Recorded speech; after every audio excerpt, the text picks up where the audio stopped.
Right, so welcome back to another video on this channel. Today we have a post-match reaction video for Sheffield United 0, Manchester City 1 in the Premier League, this lunchtime kickoff. So obviously City get a good 3 points away at Bramall Lane to keep the pace with the likes of Liverpool and the other title contending teams this season. And yeah, we're going to get straight in with this video now, and before we get into this video actually I'd like to ask you guys to subscribe because we're looking to hit 700 subscribers as soon as we possibly can. So any support on this video and the channel in general would be very much appreciated. And yes, so we'll hop on SofaScore now to analyse this game, and first of all I just want to say it was kind of a bit of an indifferent performance from both sides because I feel like City did deserve the 3 points because they were probably the most dominant side going forward. I mean, as you can see there from the attack momentum stats, I mean City purely dominated. City are the blue team and Sheffield United are the green team, so Sheffield United had very minimal attack momentum compared to City. And the fact as well that if you look at the lineups, Aaron Ramsdale actually got Sheffield United's man of the match. I mean, that just says something because I'm not really a big fan of Aaron Ramsdale. I feel like he's a massive downgrade on Dean Henderson and I'm not quite convinced by him just yet, but you have to admit if he wasn't in goal today for Sheffield United, that City probably would have scored about 3 or 4 at least. So yeah, he very much kept them in the game. And Sander Berge, this man as well, I thought he was very good as well for Sheffield United. He's very good at driving forward and he's one of the only players that's actually able to take on players, which is really weird considering what height is he.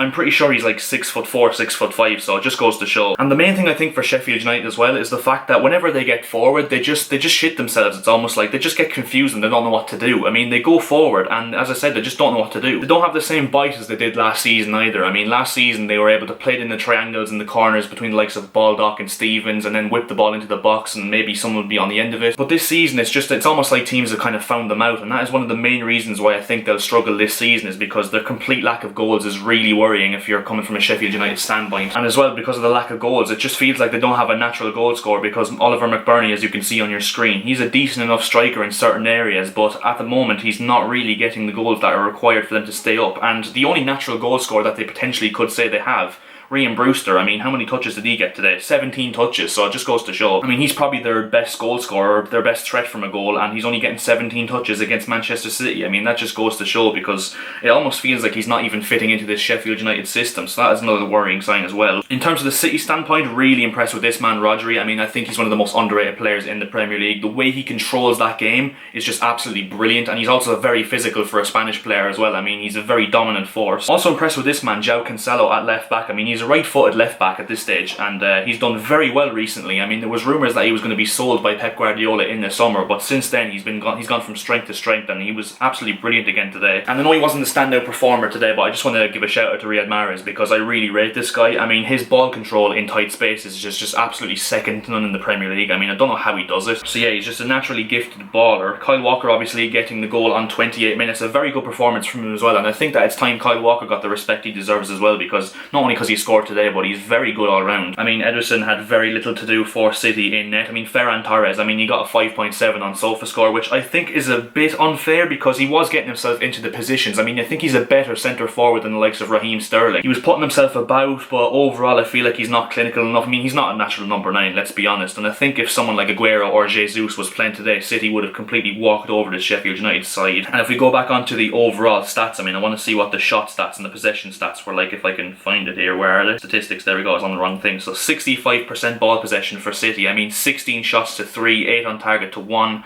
I mean, pure domination from City when it comes to the final third. Only one big chance created for Sheffield United and they missed that one. I'm pretty sure that was the one with Lundstrom where he put it over the bar early on in the second half. But yeah, overall I really do worry for Sheffield United. I mean, it wasn't a bad performance today all around, but in terms of like sticking the ball in the back of net, which obviously is the thing that matters, they're really going to struggle this season if they don't get the likes of Brewster involved more. I was kind of surprised though at the start of the game that the likes of Phil Foden didn't start because I really rate this guy. I mean, overall his composure on the ball and his work rate is just absolutely unbelievable. He's going to go right to the top. But yeah, as I said, I really do worry for Sheffield United now because I think that is 6 defeats in their first 7 games, and obviously they haven't won a game yet, so they're stuck on 1 point this season and they really need to sort that out or else they're going to be in very big trouble come the end of the season. I suppose the only positive for them is they're not the only team down there and about there, because Burnley, Fulham, West Brom, even Brighton as well now, all those teams are in and around the same position and the same points tally, so obviously Sheffield United need to be picking picking up points sooner rather than later if they're going to have a chance. But yeah, overall, not the most extravagant game of football, but we digress because not every game is going to be absolutely brilliant. But from a tactical standpoint, I mean, there's definitely things to look at for both sides, and there's positives and negatives to take from both sides, I have to say. It's a big win for City considering they're missing Aguero and Jesus. I mean, I'm not fully certain as to when Aguero and Jesus will come back, but I think they need at least one of them back really fast, because you could tell that they're playing without a number 9, because I think if City had one of those, as I said, they probably would have won really comfortably today. But yeah, I think that is pretty much all we're going to go through in this video, because I have to go and watch Chelsea versus Burnley now, and I'm going to be doing a live match reaction for that one. So if you want to stay tuned on the channel for that and check that one out later on, then feel free to do so. And yeah, leave a like on the video if you did enjoy. If we could hit 10 likes on this video, I mean, we start off low, and that would be very much appreciated. Also make sure, as I said, to subscribe to the channel, because we're looking to hit 700 subscribers as soon as we possibly can.